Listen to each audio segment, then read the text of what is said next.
friends, I'm Dr. Biren Nadkarni. I'm consultant orthopedic knee and hip surgeon. I'm practicing at Holy Family Hospital and Sitaram Bharti institute new Delhi. आज हम बात करेंगे knee replacement के बारे में। Knee replacement एक ऐसी प्रक्रिया है जो घुटने की तकलीफ़ का आखिरी इलाज है और कौन सी तकलीफ़ का बेसिकली जिसको हम ऑस्टियोआर्थराइटिस या घुटने का गठिया बोलते हैं। गठिए बहुत तरह के हैं और मेरे पुराने वीडियोस में आप देख सकते हैं। उसमें सबसे कॉमन, सबसे ज़रूरी, जो सबसे ज़्यादा देखा जाता है वो है ऑस्टियोआर्थराइटिस यानी कि उम्र का गठिया। इसके अलावा बाकी प्रॉब्लम जो घुटने को अफेक्ट करती हैं उसमें रिमेटॉइड, सोरियाटिक, गाउटी, ये सब चीज़ें भी उसको तंग करती हैं घुटने को। पर सबसे ज़्यादा जिसके लिए घुटने का ऑपरेशन या नी रिप्लेसमेंट होता है वो ऑस्टियोआर्थराइटिस होता है, जो एक उम्र की प्रक्रिया है जिसमें उम्र के साथ साथ तकलीफ़ बढ़ती है और उसका इलाज लेने के बावजूद जब सारे इलाज हार मान जाते हैं और पेशेंट को आराम, एक्सरसाइज, दवाई, थेरेपी, इंजेक्शन, इन सब से जब नहीं मिलता है तो हम नी रिप्लेसमेंट की बात करते हैं। तो नी रिप्लेसमेंट क्या है, और काफ़ी लोगों के मन में बहुत धारणाएं हैं इसके बारे में कि क्या चीज़ है नी रिप्लेसमेंट में, क्या होता है, क्या बदला जाता है। नी रिप्लेसमेंट बेसिकली एक कैपिंग प्रोसीजर है जिसमें हम लोग घुटने का जो हिस्सा खुरदरा हो गया है या ख़राब हो गया है उसको रिप्लेस करते हैं, एक कैप लगाते हैं। और इसमें 3 मेन हिस्से होते हैं जो कि मैं आपको दिखा देता हूँ इस मॉडल पे। तो ऊपर की जो हड्डी है नीचे की, ये फीमर बोलते हैं, इसको टिबिया बोलते हैं, और बीच में जो गैप होता है उसमें कार्टिलेज होता है। जब इसमें काफ़ी खराबी आ जाती है और आर्थराइटिस हो जाता है तो हम इसमें शेप बना के ऊपर की बोन पे ये ऐसे कैप लग जाती है, नीचे की हड्डी जिसको टिबिया या शिन बोन बोलते हैं उस पर कैप लगती है और बीच में गैप देने के लिए प्लास्टिक लगता है। तो इसको हम नी रिप्लेसमेंट की प्रक्रिया बोलते हैं। बेसिकली ये कैपिंग प्रोसीजर है, जैसे दांत घिस जाता है दांत पे कैप लगाई जाती है, वैसे ही नी रिप्लेसमेंट में कैप लगा के उसका सरफेस को स्मूथ कर दिया जाता है ताकि उस पर जो उसकी वजह से पेन हो रहा है, जो खुरदरापन की वजह से पेन हो रहा है, वो दिक्कत ख़त्म हो जाती है। अगर यही चीज़ हमें एक्सरे में देखनी हो तो इसमें साफ़ सुथरा दिख रहा है। ये पेशेंट का एक्सरे है जिसको काफ़ी सीवियर नी ऑस्टियोआर्थराइटिस है। हम देख सकते हैं ऊपर और नीचे की बोन में जो गैप होना चाहिए वो ख़त्म हो गया है। दोनों हड्डियाँ आपस में एकदम से मिल सी गई हैं दोनों घुटने में, ये राइट है, ये लेफ़्ट है। और ऑपरेशन के बाद कुछ ये ऐसा लगता है जिसमें ऊपर की बोन पे कैप लगती है, नीचे की बोन पे कैप लगती है और बीच में प्लास्टिक लगता है, मानो कि हमने इसका गैप वापस बना दिया हो। ये कैप वही होती है जो आपको मैंने मॉडल पे दिखाई थी, वो प्लास्टिक होता है। ये पेशेंट के राइट नी का एक्सरे है जिसमें सामने से एक्सरे है, ये साइड से एक्सरे है।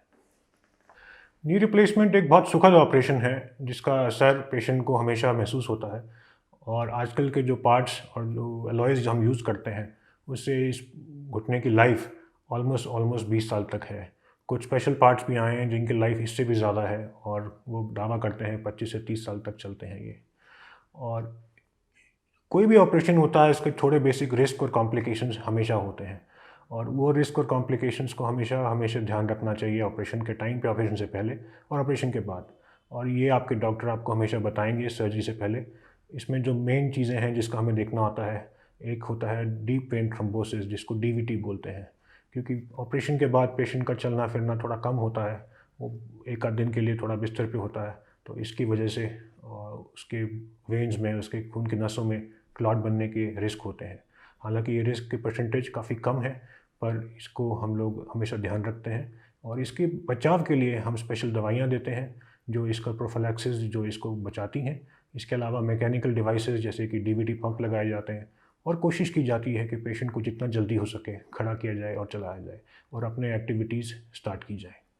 उसके अलावा इन्फेक्शन एक रिस्क है, कहने को ये एक रिस्क है बट इसका जो परसेंटेज है, इसका जो इंसिडेंस है वो करीब करीब 0.1 से 1% तक होता है। और इसके ध्यान के लिए हमें ये देखना होता है कि हमारे एंटीबायोटिक सही समय पर स्टार्ट हो, कोई पहले से कोई इन्फेक्शन का स्रोत बॉडी में ना हो, कोई यूरिनरी इन्फेक्शन अगर चल रही है उसको पहले ट्रीट किया जाए, किसी को शुगर है, डायबिटीज़ है तो उसको पहले कंट्रोल करके ऑपरेशन के लिए रखा जाए। और अगर ये सारी प्रिकॉशन सही से ली जाएँ तो ये कॉम्प्लिकेशंस और रिस्क जिनकी हम बात करते हैं वो काफ़ी हद तक कंट्रोल की जा सकती है।